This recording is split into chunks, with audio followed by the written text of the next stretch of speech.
Hello friends, today we will discuss the nomenclature of organic compounds and the topic is nomenclature of esters, amines and nitro compounds. If you want to see the previous video, the links are given in description. So let's start. First of all, we will discuss about the esters. The formula is RC-O-O-R. Here R is the alkyl group and C-O-O-R is written for the esters. How can we nomenclate it? R C double bond O O CH3. यहाँ oxygen के साथ CH3 group जुड़ा हुआ है. इस CH3 group को सबसे पहले लिखा जाएगा. तो हम ऑक्सीजन के साथ जो CH3 ग्रुप है उसके लिए यूज़ करते हैं मिथाइल.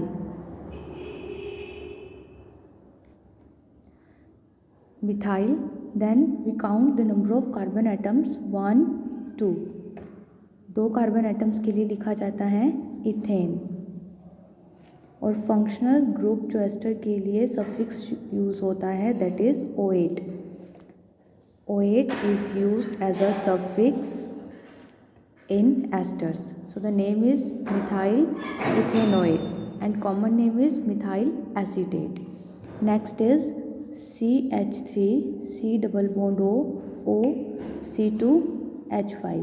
लाइकवाइज ऑक्सीजन के साथ यहाँ पर जो ग्रुप है that is C2H5 ethyl group, जिसके अंदर लिखा जाएगा सबसे पहले इथाइल 1, 2, 2 कार्बन के लिए इथेन एंड एस्टर के लिए O8 ethyl ethanoate. Next we will do the nomenclature of amines. Amines के अंदर 3 टाइप से हम नोमेनक्लेचर करते हैं. फर्स्ट जो एमीन्स हैं उनको 3 तरह से लिखा जा सकता है. Primary amines, secondary amines and tertiary amines.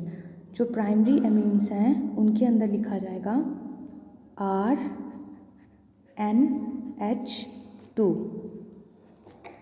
जहाँ पर एक R ग्रुप होगा और 2 हाइड्रोजन, वो होगा प्राइमरी एमीन.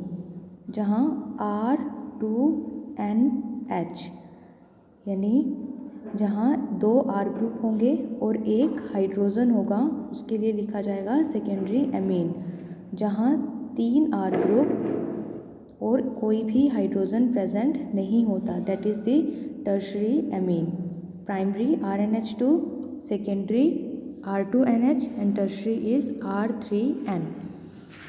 इसके अंदर हम जो नोमेनक्लेचर करते हैं जैसे CH3 CH2 NH2, 2 कार्बन के लिए इथेन प्लस NH2 के लिए एमीन. यहाँ पर E और A दोनों वोवल्स आ गए तो E कट हो जाएगा, उसका नेम जो होगा दैट इज़ इथेनामीन. उसी तरह से CH3 CH2 CH2 NH2. NH2 जहाँ पर प्रेजेंट होगा वहीं से नंबरिंग शुरू करेंगे. 1, 2, 3 कार्बन के लिए प्रोपेन, NH2 के लिए एमीन, प्रोपेन एमीन. ये तो हो गया प्राइमरी एमीन के अंदर. अगर सेकेंडरी एमीन्स हैं तो इसका मतलब वहाँ पर 2 R ग्रुप होंगे CH3NH CH3. यहाँ पर ये सिमेट्रिकल है तो हम कोई भी मिथाइल ग्रुप को पहले लिख सकते हैं. Because nitrogen is a electronegative element तो हम पहले लिखेंगे N. N के साथ क्या जुड़ा हुआ है? Methyl. Then we can write methyl. N methyl, एक कार्बन के लिए methane amine, N methyl methanamine. But अगर अनसिमेट्रिकल हो जैसे CH3 CH2 CH2 NH CH2 CH3 तो जो लॉन्ग चैन होगी उसे एमीन के साथ लिखा जाएगा, जो शॉर्ट चैन होगी उसे N के साथ लिखा जाएगा. यानी N यहाँ पर CH2 CH3 के लिए इथाइल, N इथाइल 3 कार्बन के लिए propane amine, N ethyl प्रोपेनामीन. So this is the secondary amine. अगर सिर्फ एक ही आर ग्रुप है तो प्राइमरी, और अगर दो जुड़े हुए हैं दैट इज़ सेकेंडरी।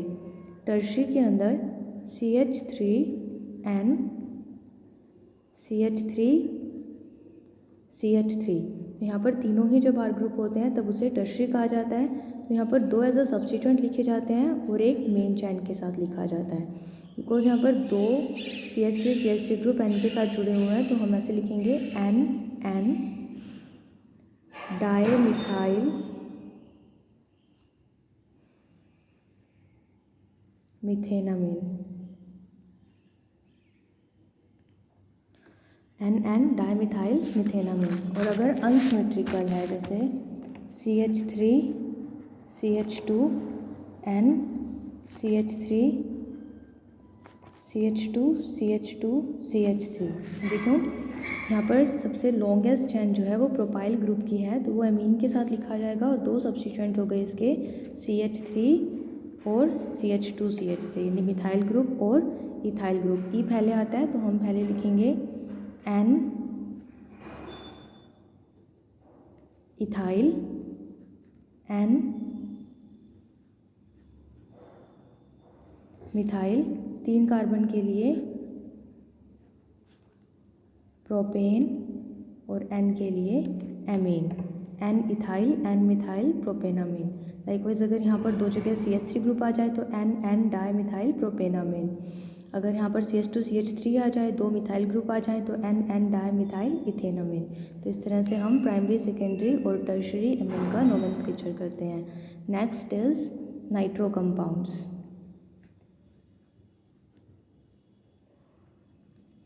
जो नाइट्रो कंपाउंड्स हैं उनको प्रीफिक्स के अंदर लिखा जाता है in the form of nitro, जैसे CH3 CH2 NO2, तो पहले NO2 को लिखा जाएगा nitro, then ethane, nitro ethane.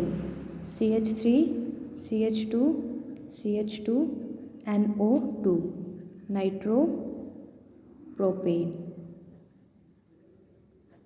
तो इस तरह से हम सभी फंक्शनल ग्रुप का नोमेनक्लेचर कर चुके हैं। कुछ नोमेनक्लेचर हमने प्रीवियस वीडियोस के अंदर किया है, अगर आप वो वीडियो देखना चाहते हैं तो उसका जो लिंक है वो डिस्क्रिप्शन में गिवन है।